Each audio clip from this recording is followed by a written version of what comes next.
Hello everyone, I'm Padmini Arhant, author and presenter padminiarhant.com, prakriti.padminiarhant.com. I welcome you all to my presentation. The topic is election. Elections are held in different parts of the world. Election in Africa, election in EU, that's the EU election was just recently held the past weekend, and of course election in India. And my focus is going to be on Indian election, though I have written number of articles I published on Indian election throughout the electoral uh, process, the season, and I'm going to just basically touch base on the electoral outcome and the general environment pre and post election in India. Election in India has been a rigorous process, considering 900 million people went to the polls. The way the election was organized, it was split into 7 phases. It started back in April, late April, just concluded late May. On May 23rd is when the election results were released to the public. The election itself has been interesting, extraordinary to say the least. The typical political barbs, fiery exchanges, and of course the rhetoric and so on that is usually expected during election, but then the Indian election, in their own way, many contestants had a different way of campaigning, and there were candidates were brought into election campaign, definitely not expected, for it was not the kind people had in mind. Perhaps my reference is to BJP's selection in terms of their candidates. A woman candidate formally accused of being involved in terror incident for a bomb blast. I believe she served time in prison of about 9 years. The claim is that she was accused, but the trial is still pending, I believe. Nonetheless, she has been quite controversial. Sometimes those kind of candidacies are brought into the campaign trail to deflect public attention from real issues, and that is precisely what happened with this candidate, BJP candidate, of course. And then there has also been series of violations by Prime Minister Narendra Modi himself that were never really checked by Election Commission, despite the opposition parties and general public doing their best to bring those violations to Election Commission's attention. Election Commission attitude when it came to Prime Minister Narendra Modi and BJP President Amit Shah, they both were basically given a free pass. That was quite evident throughout the election process, which again created considerable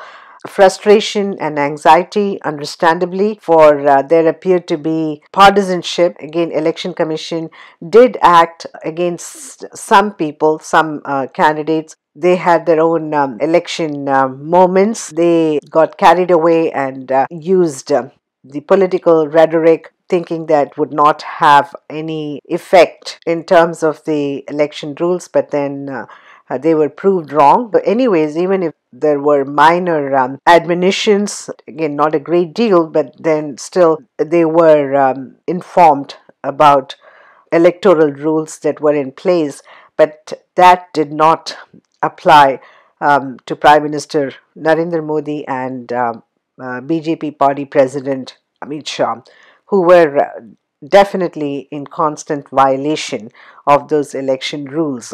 Now, Election Commission itself became the topic of discussion, as I just mentioned, due to their lack of interest, or rather, there was no initiative on their part to curb Prime Minister Narendra Modi and BJP party President Amit Shah's consistent electoral violations in this election.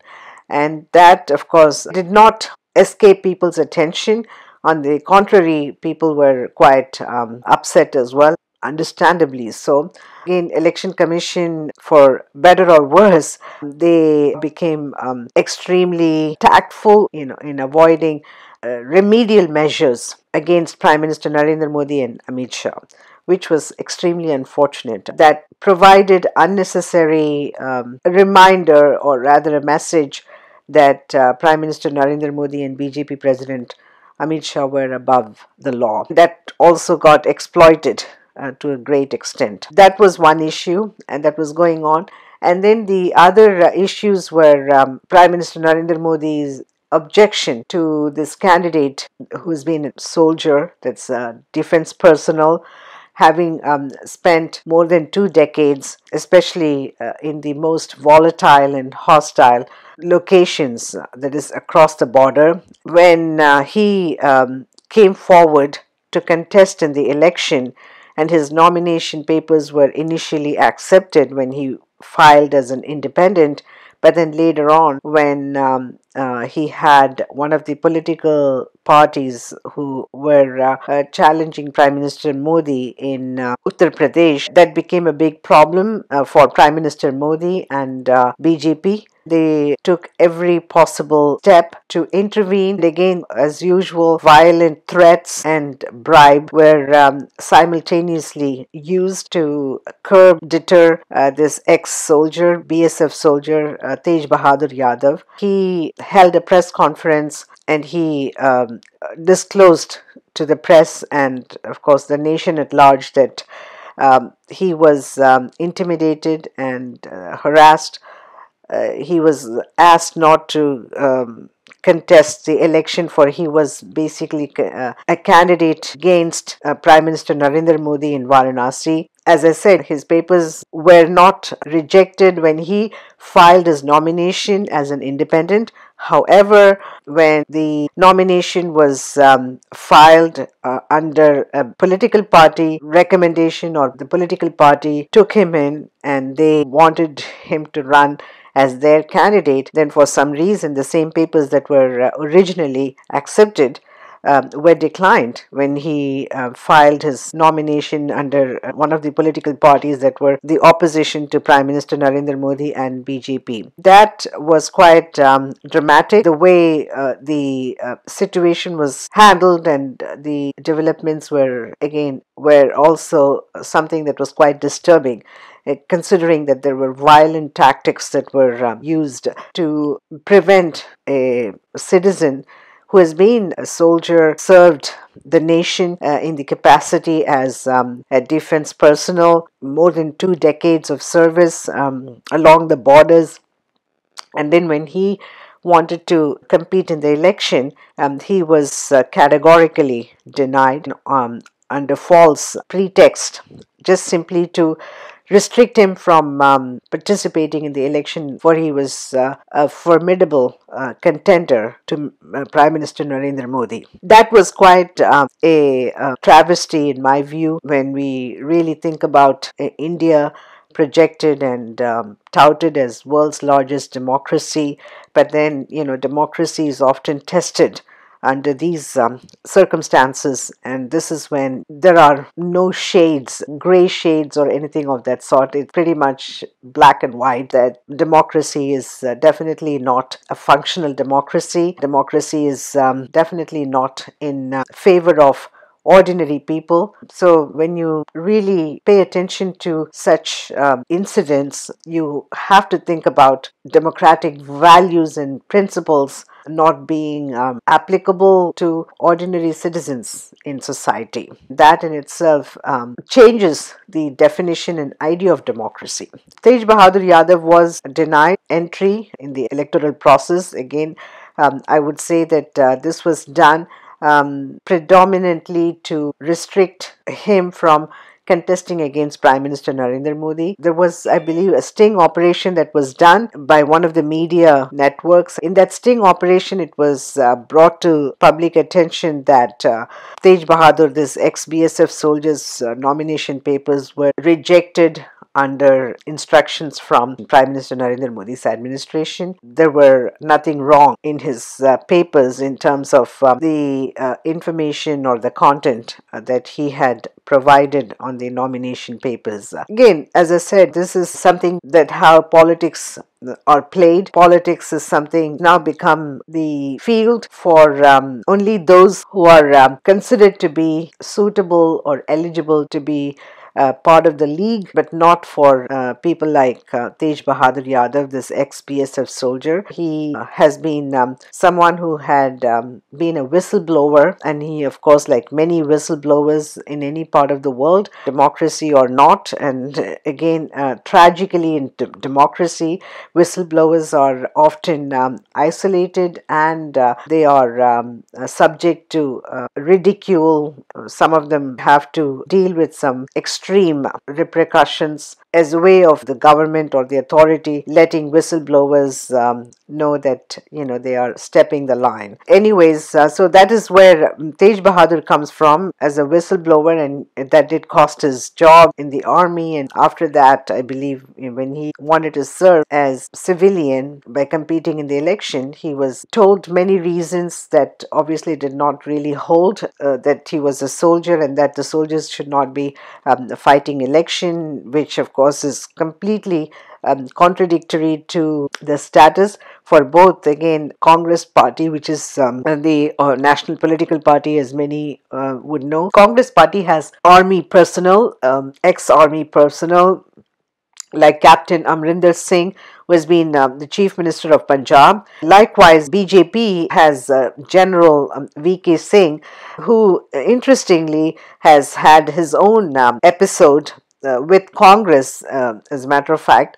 It had to do with, I think, his school leaving certificate or enrollment when he enlisted himself in the army. Then I believe the information he provided did not match his actual career or degree or something of that sort. That led to then General VK Singh to prematurely retire at an earlier date rather than the scheduled date.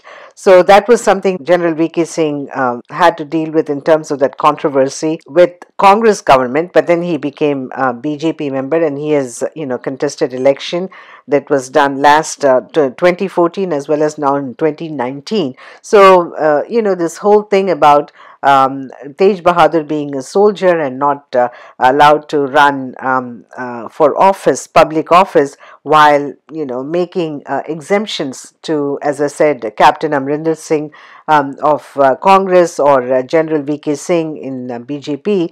That in itself, contradict their statement and their position, and it also clearly reveals the position that they maintain when it comes to ranks in the army. So those who are at the bottom, they are the ones who are actually in the front line when you really come to think of it. But then they are the ones who are discriminated, while the high-ranking officials in the military given preferential treatment, which is again is not something democratic either. So the more I speak about these incidents and events, the more it becomes obvious that India is anything but democratic, like as I've been saying all along. Now, I would like to talk about Prime Minister Narendra Modi's first term in office, which again I have extensively written about. Economic policy, there hasn't been really one. When you come to think of it, had there been an effective economic policy, then the situation would have been quite different. And I'm talking about youth unemployment, agrarian crisis, the GST related issues that had dramatic impact on the business sector, especially the retail industry that got hit big time. other schemes that were introduced really did not pan out well. They did not deliver the results that people were told to expect from such policy and programs. The culmination of these failed and flawed policies, one of them being demonetization, which has been extremely controversial, that has had a devastating impact on people, that is, and the entire nation, I would say. And it even led to some very tragic ending. For some of them, even took their lives, for they could not bear the losses. When they were informed about this demonetization program or policy by Prime Minister Narendra Modi. That is something that has been a major setback, economic setback as well. And it's still lingering on. It's not something that has dissipated, I would say. So these are all something that, had happened in the first term in office. The unemployment has been the most contentious of all, one can imagine. And again, that has not really been even discussed or even mentioned in or during the election campaign by Prime Minister Narendra Modi. At the most, the Prime Minister was talking about having provided some basic facilities like public toilets in the rural areas, I believe, and then gas cylinders, that kind of average schemes and programs that really had not been widespread in the first place. For many, able to confirm that these programs were not continued, they were not implemented well, and some of them, even went further and said that they were abandoned. Like if they were provided a gas cylinder, then most people could not afford to go for a refill, for the prices were quite expensive. They were unaffordable for many in the rural areas. They had to abandon the gas cylinder that they were provided on a one-time basis. Programs and schemes like that had definitely not been carried out well, and that did not have any great benefits to many, even though the government run schemes and plans that were supposedly meant for improving people's lives in rural and urban areas. That was obviously not reflected in reality. Election itself has been, as I said, premised on airstrike post Pulwama attack in Kashmir, where 44 servicemen were killed by the suicide bomber. Again, has not been investigated either. There were no investigations from the government side. Again, there were verified information that the government had intelligence sources, credible intelligence, that there was going to be a terror attack against defense personnel. The government had this information in hand, but decided not to do anything about it. And then after the terror attack takes place, killing all 44 servicemen who were on their way from their family union. They just had happened to visit their family, and they were returning to their base, I believe, and then that's when this terror attack took place against the convoy. There has been this lapses, intelligence providing information and the government not acting on it, not even coming forward with any legitimate reason for not following up on the intelligence about the terror attack and so on, and then using that incident, that is that the post Pulwama attack, and then the airstrike, which again, there has been no evidence provided in terms of the casualties that were touted as formidable retaliation from the government against Pakistan, without any proof and evidence. That had also aroused suspicions in many minds in the nation. that has been tactfully utilized on campaign trail by Prime Minister Narendra Modi. Economy was completely neglected. There was no discussion on economy. The focus has all been on the airstrike and position that was held since that airstrike and so on, which again really was not what people were looking to hear from the prime minister and BJP or opposition. Opposition, they did talk about economy and issues to some extent, not a great deal again. They were presenting their manifesto about what they intend doing upon being elected to office. That is what they were trying to rather sell their manifesto to the public, and some of them were not very meaningful. That kind of appeared more like a bribe to farmers, poorest in society, and that is something, a political gimmick is what I call it. The manifesto and their extravagant, lofty promises to change lives without having a concrete plan or groundwork. So that was how the election was held. The topic is Indian election 2019.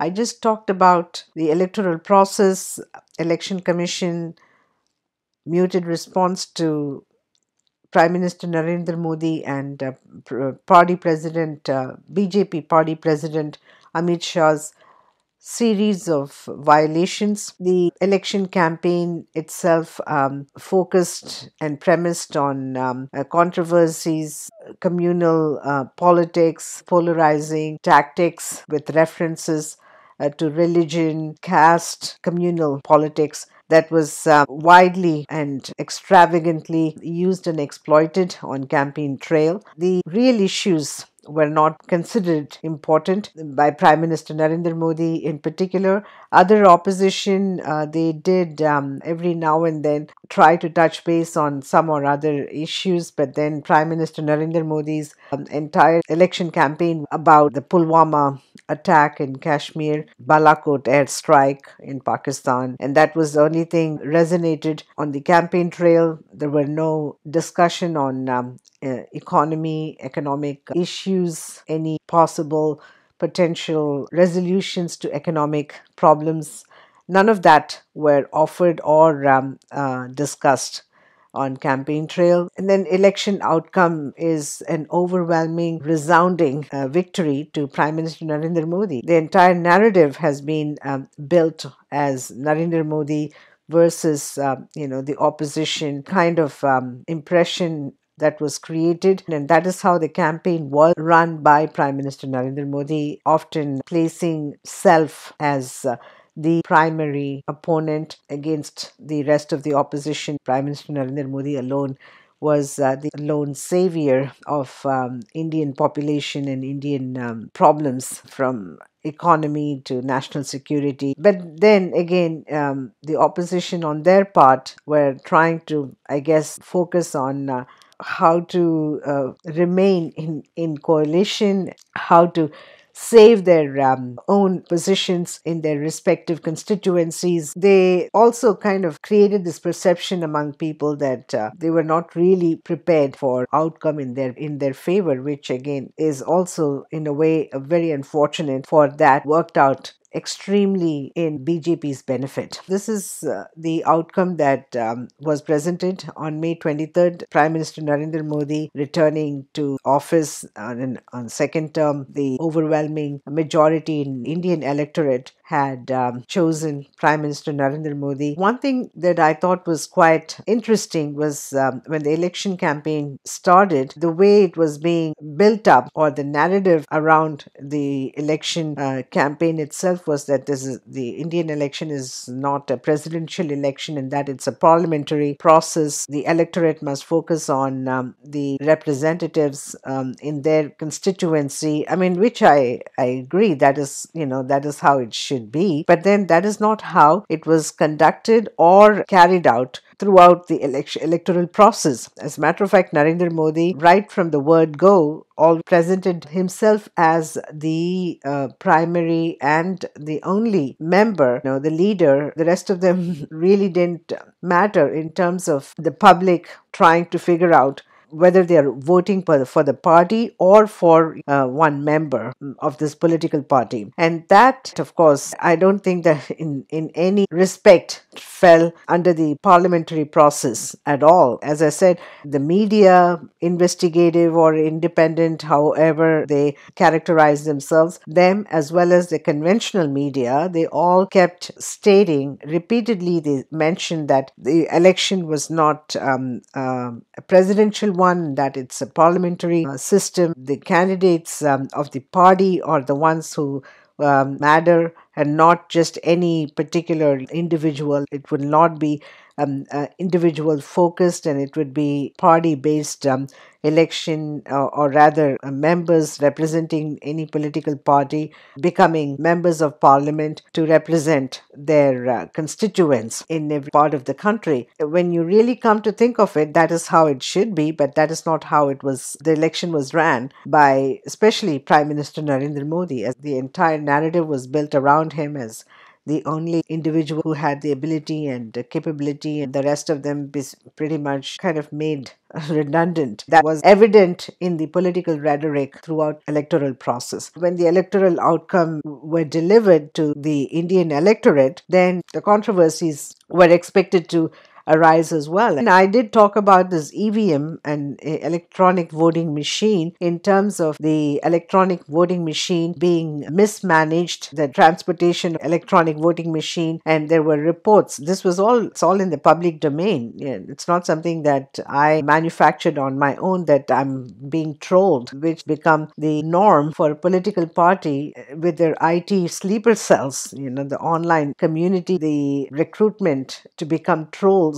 I guess, part and parcel of running a political party, which again is indeed very tragic. There is no intolerance to free speech, and any alternative views or perspectives is not welcome. The IT sleeper cells are unleashed. They just out of control. I'm just saying it mildly, but then the abuses, the insults, targeting people for expressing their views in mind is something that has become a routine, that also gives social media a bad name. Unfortunately, when I say social media, I know that it's, there is so much of this nuances and all that.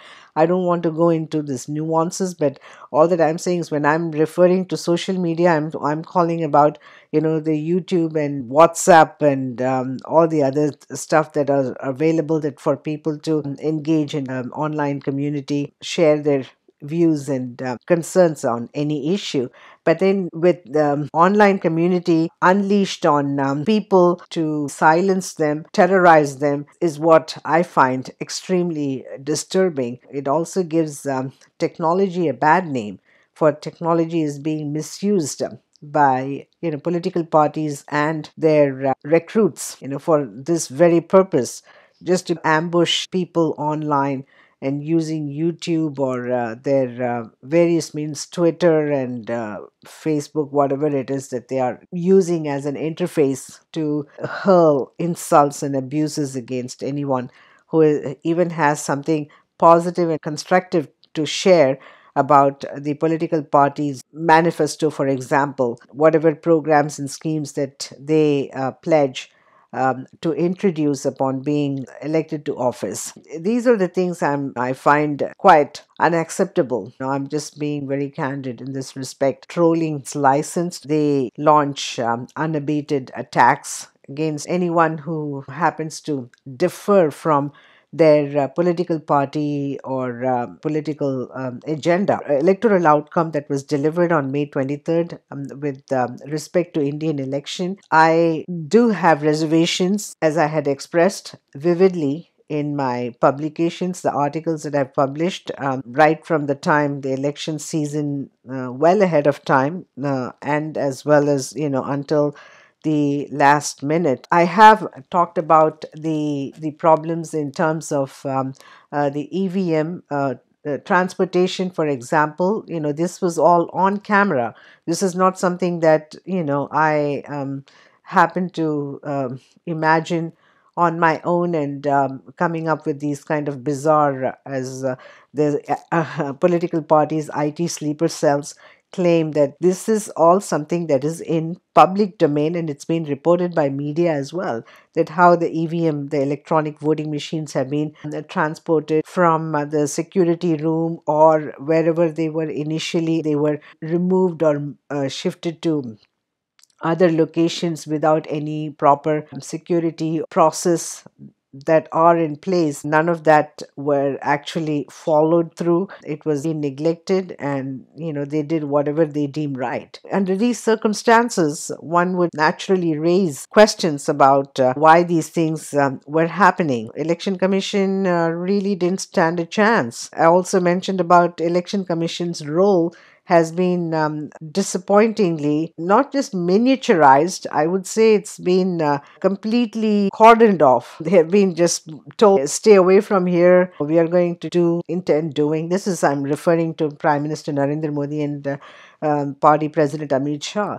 Considering they did violate electoral rules and process right from the time they started campaigning until this minute, and that continues as well. This is something that is probably habitual for them. Perhaps it might be even very difficult for them to refrain themselves from getting any worse. That is one aspect of it. Electoral outcome, as I said, this overwhelming victory to BJP and specifically attributed to Prime Minister Narendra Modi is something that not everyone has been able to swallow, from what I can tell. I'm referring to the overwhelming majority in India. It has been very hard for them to digest this information about how many great number were pretty dissatisfied. They also had expressed their concerns about various issues. I don't think they have even been addressed or dealt with so far.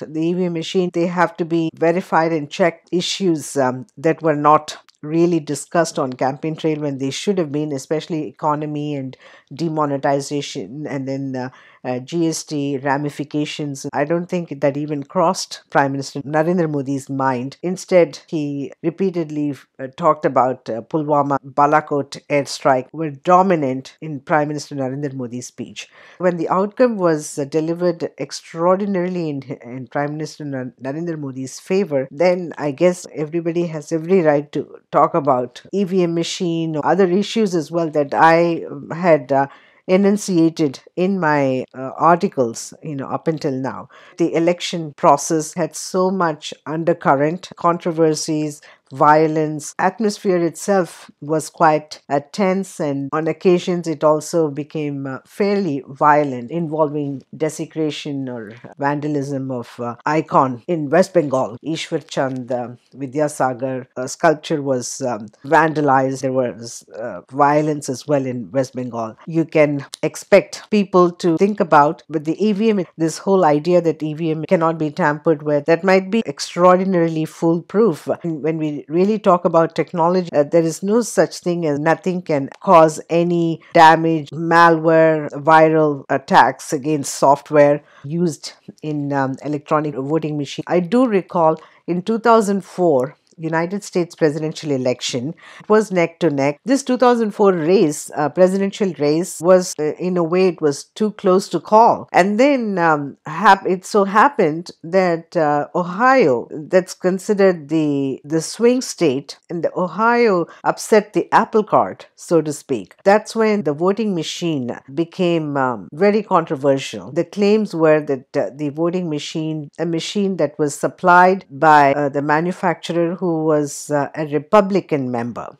I distinctly remember, for I was closely watching that election like I do with every election. But then in the United States, this was happening, and of course, as a resident, I was closely watching that election at that point in time. And I remember that the election voting machine, electronic voting machine, was the contention. Later on, it was brought to public focus that the electronic voting machine that were used, say, for instance, in Ohio, if not nationwide. I believe it was nationwide, but especially in Ohio, the voting machines that were used, it was supplied by a Republican member who was obviously a staunch supporter of then President George W. Bush. The way that was set up, definitely there were questions raised in that regard. The votes that were cast through the EVM in Ohio in election booths, that definitely became an extremely sensitive topic. And also, the camps, especially the Democratic camp, the base was not at all pleased about the outcome. The earlier 2000 election, as one would recall, the matter even went to the United States. That Supreme was Court. between then again George W. Bush and the Democratic Vice President Al Gore. In 2004, in Ohio, electronic voting machine was the bone of contention. And as I mentioned, that the manufacturer of that electronic voting machine was a Republican member, again pledging his support to George W. Bush and Vice President Dick Cheney. Um, that was obviously considered a conflict of interest as well. The other thing, EVM, when I talked about it, is the mismanagement, mishandling without proper security. The EVM machines were removed, especially in Uttar Pradesh. This was again discussed on the media in public view as well. So people did notice about the EVM being relocated or shifted, whether it was empty or something that had the ballots, whatever it is. There were obviously concerns about how these EVM machines were being transferred or removed from the polling stations to wherever they were being taken, that there were no security measures to protect these ballots. People have every right to express their views and concerns. The electoral outcome itself, when you come to think of it, quite bizarre when you review Prime Minister Narendra Modi's government's performance in the first term. It has been quite disappointing, and I'm just being very polite, but I would say that it has been a disaster, is what the extreme would be. The disaster indeed, that is what it was, a disaster. Like I mentioned about the demonetization, GST, soaring unemployment, agrarian crisis. In many respects, Prime Minister Narendra Modi's first term in office, the government completely ignored these issues, and of course, they miserably failed to deliver any proper, meaningful solutions to all of these problems. When you recount these issues, you try and gauge the public sentiments as well. They were very clear. From what I could see, is that they did not, and absolutely did not, favor Prime Minister Narendra Modi in most parts of the country.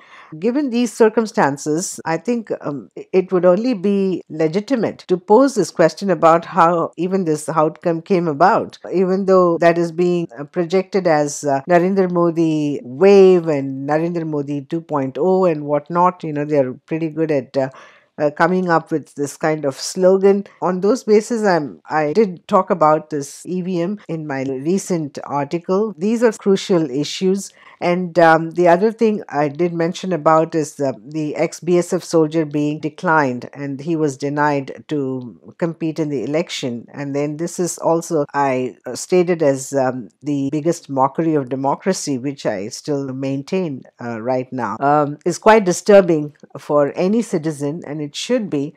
This is how the decline of democracy begins, on the campaign trail, and then the electoral outcome, and then post-election, and how the pattern all changes. And in this respect, I only see this as becoming worse. Now I'm going to briefly mention about the EVM process itself. Election commissions officers have been regularly appearing on the media to defend the functionality of EVMs and how they are extremely viral proof, and they cannot be tampered with. This is not something that's cast in stone, because this is not to be taken for granted. In technology, whether it's hardware or software, there are ways and means that people do, especially the geeks. They do have their own means and tactics to get into computers or any devices, even noting that this is absolutely foolproof. Nothing can possibly enter and do anything of that sort. How smartphones, for example, high school kids, they are able to plant a virus, hack the devices. That's why I think it's a myth to think that these things cannot be tampered with. Like as I said, I've been with a background in computer programming and so systems analysis myself. I am constantly dealing with the computer. My life revolves around it, for better or worse. But the thing is, for most part of it, I do enjoy it. But the thing is, there is no such thing as foolproof. Recently, Google search engine, when you are using Google as your search engine and you use Chrome browser, for example, what happens is the virus is planted as a malware or adware and spyware. There are so many different types, ways always out there. The mischief mongers, they are trying to do these things. They even transform that browser that you're using into something else that you did not even think or you could not remember. You didn't even happen to wander into that kind of options. Especially internet is vast and wild. You didn't consciously make the decision, but then it happens. The next thing you know, when you turn on your computer, you think that you're using the browser that you're used to, the Chrome browser, for example, and then you want Google as your search engine. It doesn't come up like that. Something else is coming up repeatedly because there has been an adware or malware that has been planted that is forcing you to choose that one rather than your choice, your preferred choice. There was a belief that if you're using any particular devices, for example, Apple, Microsoft, you do subscribe to have options to preferred choices on antivirus protection for your computers. Even then, there are occasions where your system has to deal with unusual attacks. Sometimes, unbeknown to you, something has been done, and then you realize that now you have to try to fix those issues. So devices, technology, for example, hardware and software, there is no such thing as much as it is being sworn. I was watching this and I thought it was quite interesting that how election commission members who have been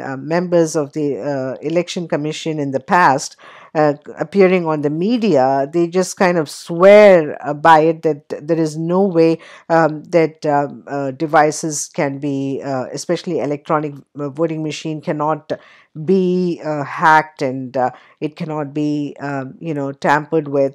But the thing is, even if they do go along with it, which I do not agree with, but for, as I said, devices are vulnerable, as more so now than ever before. I also cited this example about United States presidential election in 2004 between President George W. Bush was an incumbent against, running for second term in office, and then the contender was Senator John Kerry from Democratic Party. The issue did rise about EVM machine in Ohio, and again. There was also this something that was pointed out in particular, which is definitely noteworthy, and that was that about 350,000 votes, at least 350,000 votes for the Democrat votes, were not counted, or they were discarded or something of that. So that was also a pretty big controversy, and also there was of course exchanges that took place between the two camps, George W. Bush and Senator Kerry's, of course at the base level.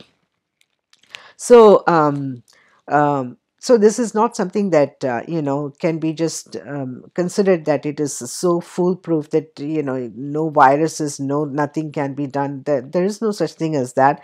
As I said, devices electronic devices.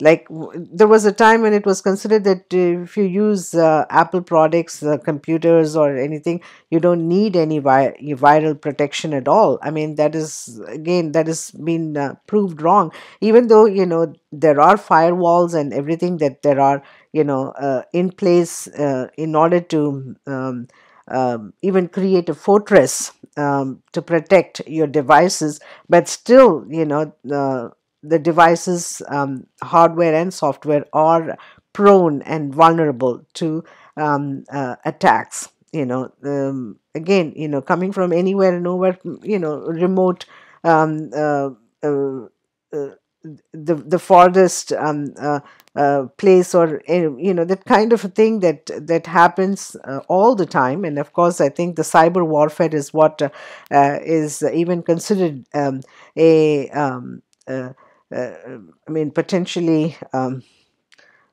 uh, dangerous, and also very contentious, that has already been, tested out between United States, China, and United States and Iran, and so on.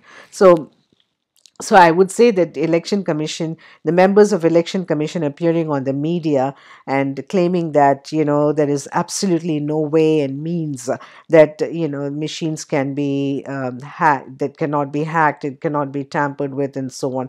As I said, there are other methods that are available to discard votes, that is by not counting them at all, and that is also another possibility.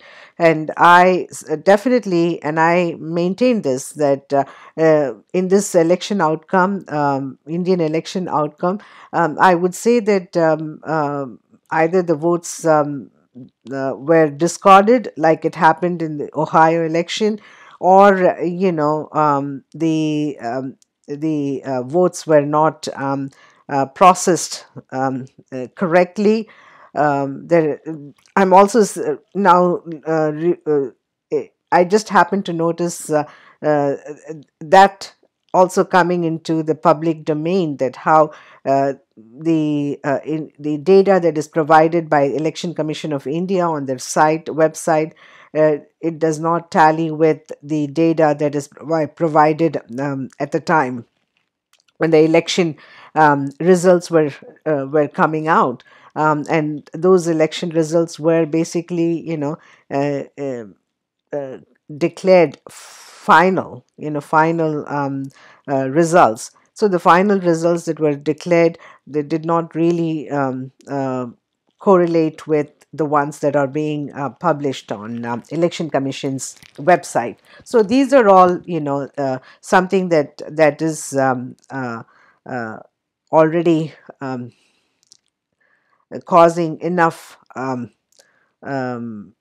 anxiety, and I would say understandably. And then the other, as I said, the um, uh, registration. There were also issues about minority voting registrations having been cancelled, barring them from even casting their ballots, and so on. Those are the issues that were actually discussed and revealed. But then, obviously, this has not been even talked about in the mainstream media. For this is not something that necessarily interests them, which of course is the way mainstream media um, is positioned, in contemporary era, which again is another uh, smear on democracy. And this is basically ignoring democracy, and democracy has is just become a convenient method, or a convenient system to reject anything that is of people's concern, and any flaws in the electoral processing of the votes and ballots and stuff like that. So there are issues that that are quite relevant to the environment, that is the electoral results, and that is if that has not been um, addressed effectively by the Election Commission of India, then I would say that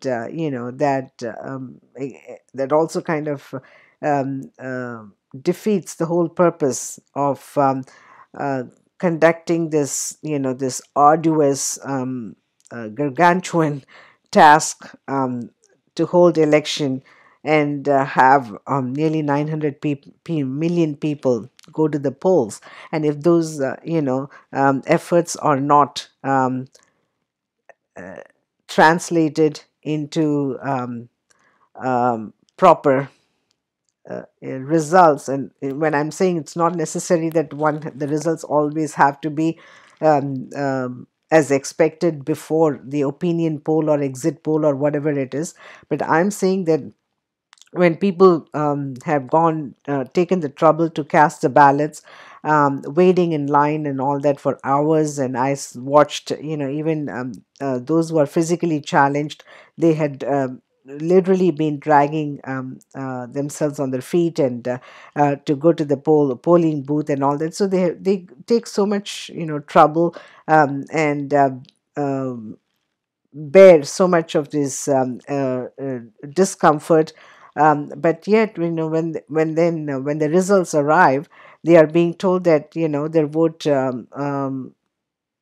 just basically vaporized, or nobody knows what happened, because it's all been piled up against one particular party, and that too, that also that party did not really make such a big sweep as it is being projected constantly, that again, just soon after election, on the election day, as well as soon after election, this was how it was being projected, that it was a Modi wave. That is what I put forward in terms of my explanations when it was discussed about how EVMs cannot be tampered with. EVMs are viral proof, hacking proof, and nobody can possibly do anything like that. Again, as I said, there are so many people out there who just specialize in these kind of problems. They make these problems for people and authorities. The next thing you know, that there are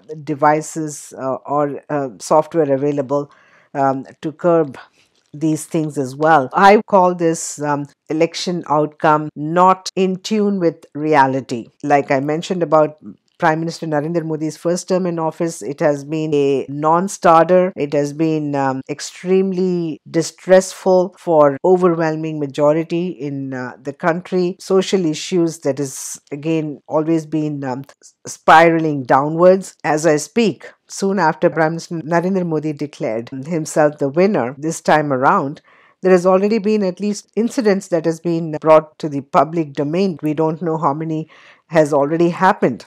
One is with a young Muslim member in Indian society who has been beaten up by some violent BJP members. He was also apparently forced to chant Lord Ram's name. I don't know why they're again, using religion, using nation. It's like nothing is spared now. Nothing is spared. Everything is considered a fair game, which is what should be very troubling for any country and society. The other issue being one of the young doctors, apparently the so-called Dalit scheduled caste, that kind of category, the hierarchy that they have. She was from the minority, that is the caste-based minority, or caste-based ostracized minority. She belonged to that, but she's a physician. She was doing her residency in one of the colleges in Mumbai, and she was forced to die. Again, is very tragic, because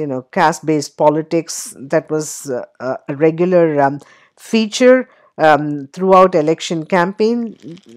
That is what is being emulated in society, especially by those who are very much in favor of this archaic, antiquated casteism and caste system, and judging people based on the something that people cannot possibly ignore. Public opinion by and large is that it doesn't seem right. It definitely do not correlate with the ground reality when one views the administration, the government's performance in the first term that has been quite miserable. It has not really delivered in many aspects, and yet coming around and claiming that there's been a resounding victory, one has to just try and wonder, where did this come from? That's why there is enough room for speculations. It's entirely up to those who are holding the cards. They are the ones who have to address this properly. There is absolutely no immediate meaningful evidence that are available in terms of the claim on this Narendra Modi wave and Narendra Modi, tsunami, and that has not been seen by many. If at all, the reverse is the reality. People definitely extremely frustrated and disappointed with a lot of the policies and programs and plans that were introduced during the first term in office by Prime Minister Narendra Modi and his government.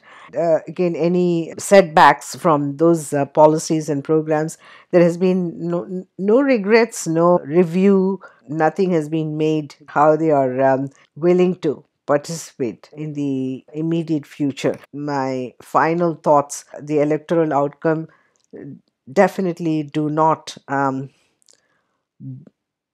match the ground reality. It is very hard to believe that kind of outcome is even possible. As I mentioned, the votes may not have even been counted, the ones that were cast to the opposition party or other party other than BJP. So there are so many ways that one has to think about it. It is equally important. They need to find an answer. That's all I can say for right now, and I will like to conclude this session. I do say this that there are obviously many sympathizers, and Prime Minister Modi himself is speaking as if he's a victim. And I also happen to notice about how he claims that BJP is the party of untouchability. I mean, that's the kind of thing that has been basically demonstrated by Prime Minister Narendra Modi himself against the ex-BSF soldier Tej Bahadur Yadav. So the soldier was barred from election. The soldier was wrongfully accused of not meeting the nomination, the filing process, which again turned out to be completely false in that sting operation. The sting operation conducted by the media network that clearly, indicated that, not just indicated, it confirmed that, these issues were raised per instructions directly from Prime Minister Narendra Modi's office, and to reject the ex-BSF soldiers' nomination papers, especially when his papers were initially accepted, and there appeared to be nothing wrong with it. Only all of a sudden, like when I mentioned about his candidacy and talked about his candidacy, and soon after that, he was just basically forced to drop out of the race. So who is being treated as untouchable? I mean, Prime Minister Narendra Modi, or Prime Minister Narendra Modi is treating others as untouchables? I mean, I would say the latter is true. So, and then the same thing, I would say, the whole thing about Sabka Saath, Sabka Vikas, that slogan that was kicked off in the first term, that definitely was not repeated. It was completely unheard, and not even a word was mentioned in that regard in this campaign trail. But then even when you look at it as Sabka Saath Sabka Vikas, I would again raise this issue about the soldier being uh, forced out of the election race. How is that? How does that translate into Sabka Saath Sabka Vikas? Isn't it the contrary, that someone who is coming from a very humble background, a farmer's son, and he has been a soldier for more than 2 decades, and he's not higher up in the hierarchy or anything, but he served his country, and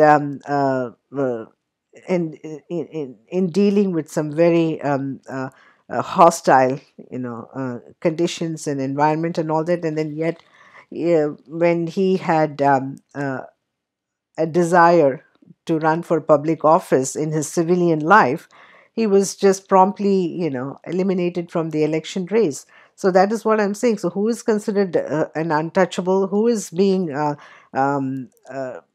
discriminated? Um, and who is the one who is being isolated and alienated from society? Is this the prime minister or prime minister doing to others, especially like people like Tej Bahadur Yadav and so many others who have fallen victims to Prime Minister Narendra Modi and BJP policies when it comes to the social and political stance, especially when they think that it could possibly impact their chances or opportunity to win the election, or to remain in power. It all boils down to personal interest that makes them go out of their way and deploy whatever resources that are available in their disposal to destroy somebody, like they did with this soldier and his family. I wanted to mention about this political party that I was going to launch, the Gantantra Shakti Dal I mentioned, and I also mentioned about this Republic Empowerment Party is what it translates into, Gantantra Shakti Dal, that I pledged earlier on. Just before general election, I had not forgotten that. I know that there are always whispers and loud noises in this regard, but here I am explaining about this situation. Yes, I had every intention to launch this political party. I would still do so. I have some very serious questions to Indian electorate. Given the toxic, I emphasize the toxic political environment, and politics in India is entrenched in corruption. It is it is incorrigible. I would say incorrigible. It is beyond salvation. It's not just one political party. It is unfortunately across the spectrum, but more so with anyone who is in ruling, who is there as ruling power, and especially the ones who deploy all kinds of tactics and mechanisms to assume or resume power. They are the ones who are the biggest problem. And with BJP, what has been BJP doing is basically they have their policy when it comes to political running their political party and political affairs. This is what I have to share with you, India. When you ask about what is happening to the party that I mentioned earlier on, this Gantantra Shakti Dal, this is my explanation. I mean, BJP is going around negotiating prices with other political party members. Okay, they approach them, and sometimes I guess it's like it appears to me that they are being accosted. They are accosted by BJP uh, uh, to quit the political factions they are with, whatever political party and political groups they are associated with, and BJP is basically openly telling them to quit that party and shift to BJP side. And they're openly offering, this is with a price tag, they're bribing these members. And I can say this categorically, and this is not something that I'm again saying, this is come out of the horse's mouth, so to speak. Prime Minister Narendra Modi himself vowed during the election campaign, which I published in my site, about how Prime Minister Narendra Modi had openly declared that he is going to basically, move more than 20 members from Trinamool Congress, West Bengal Chief Minister Mamata Banerjee's political party. From her political party, Prime Minister Narendra Modi openly vowed, and even, it was declared in the press that this is what Prime Minister Narendra Modi intends doing, that he would just do this horse trading, as it has been termed, that he did in Karnataka, moving more than 20 or so MLAs and MPs, whatever the situation has been. But in Karnataka, there was definitely a big a political row that erupted in the course of the Karnataka state assembly election, with the Congress joining coalition with the local Karnataka political party to form a government or something like that. And then Prime Minister Narendra Modi then also openly declaring that, he would be buying them out, buying MPs out, buying MLAs out. And this has become the practice for BJP, and especially Prime Minister Narendra Modi, openly. As I said, this is an open declaration. There is no it's not discreet. There is no secrecy whatsoever. It's all, very candid, and rather, I would say audacious as well, that how a political party can just tell the rest of the political parties in a system in politics that, we are going to basically buy out every one of your political members, whomever we think are winnable candidates. And that is precisely what Prime Minister Narendra Modi did with West Bengal, and it did with Delhi. That is Aam Aadmi Party. That some of the spokespersons or members of Aam Aadmi Party basically have been bought by BJP. And the same thing in Karnataka. And so I'm saying that, so what is the whole idea of, coming up with a political party, and when you have members in political party who are just going to be violently moved over to the political party that claims to be the only one that intends to remain as the single largest political party in the country, without any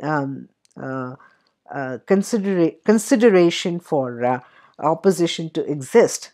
I don't think they want any opposition now. It is very clear. So the way that is happening now, Prime Minister Narendra Modi, more so now with this so-called massive political mandate that already, as I explained, adequately explained in my view, that I still consider that this political outcome, this electoral outcome, is questionable to a large extent for reasons I provided just now, and then in this session.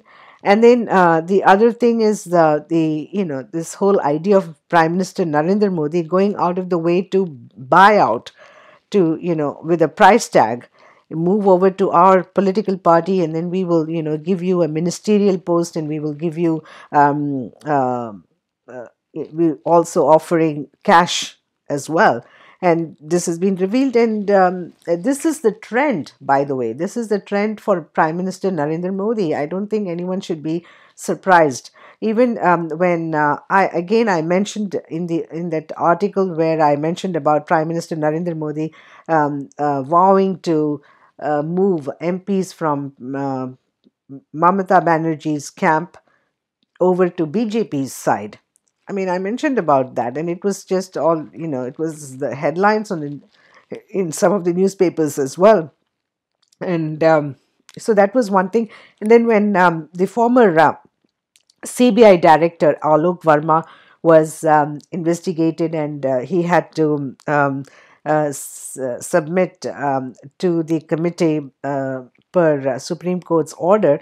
And then what happened? There also, there was this negotiation between Prime Minister Narendra Modi and the former Chief Justice of India, who was appointed by the Supreme Court as part of the as a member of the trio, committee comprising Prime Minister Narendra Modi, the leader of the opposition, who was Mallikarjun Garge, I think, and then the other one was the former Chief Justice of India, who was again lured by Prime Minister Narendra Modi to accept I think, Commonwealth post or something like that, definitely away from India, out of India. And then, he was able to convince the former Supreme Court Justice, who basically uh, cooperated and coordinated with Prime Minister Narendra Modi in um, eliminating the former CBI director, Alok Verma. So this is not something that is happening just lately. This has been the trend. As I said, the former Supreme Court Justice, was a member of the committee that was um, uh, conducting a probe or inquiry against the former CBI director, Alok Verma. The former Justice of India was bribed, or that is how it would be, bribed, and he was actually lured with the position in Commonwealth by Prime Minister Narendra Modi, um, in exchange for his cooperation the on the matter. In this political environment, any existing political party or new political party survival has been made into a challenge by Prime Minister Narendra Modi and BJP President Amit Shah, simply because of the reasons I just laid. They are not allowed to stay in political party. They are bribed. They are lured with ministerial post, or in some foreign postings or something like that, somehow or other, so that is considered attractive and that would lure them.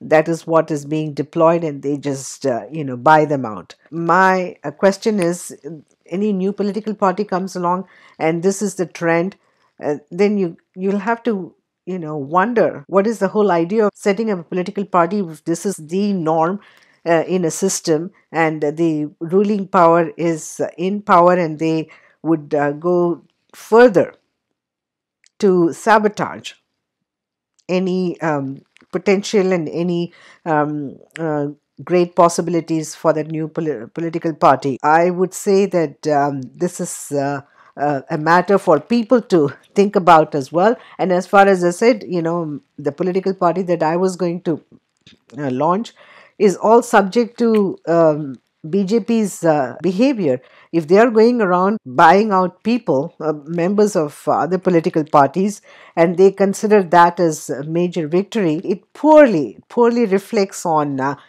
Prime Minister Narendra Modi and party President Amit Shah's lack of experience and lack of ethics. Importantly, no ethics, and this boils down to plain corruption. That's what it is. It's plain corruption when you're doing this horse trading. And this is pervasive now. It's pervasive. It's not just one-off thing, and then you try to attract members of political party over to your side on one or two occasions. This is the norm, and this has become the tradition, and this is what is being practiced. Widely practiced. Under these circumstances, it would be very difficult to figure out what might happen to a political party that is being introduced, and then you start having members, and then and party workers and all, and only to be approached by BJP Prime Minister Narendra Modi and their party president Amit Shah, luring them with cash and some fancy post that may or may not really pan out for them. But there are ways and means address people's issues that will be focused on. The idea of new political party coming into fruition requires contemplation. This practice is illegal, unlawful, undemocratic. For one political party, for they think that they are so expansive, which really they are not. As I explained, in some of the states, they are in coalition as well. Democracy is now um, I can't even say it's silence mode. It has been permanently incapacitated, like the election commission was during election. I end this session here. These are all my reservations, my concerns, my thoughts. One has to deeply think about because of the ground reality and situations, the way BJP political party, especially with Prime Minister Narendra Modi and party chief Amit Shah in control way of life, which obviously threatens and endanger democracy, liberty, um, free speech that are crucial and they are a core integral aspect of life. I'm Padmini Arhant, author and presenter, padminiarhant.com and prakriti.padminiarhant.com. I appreciate your attention and interest. Thank you.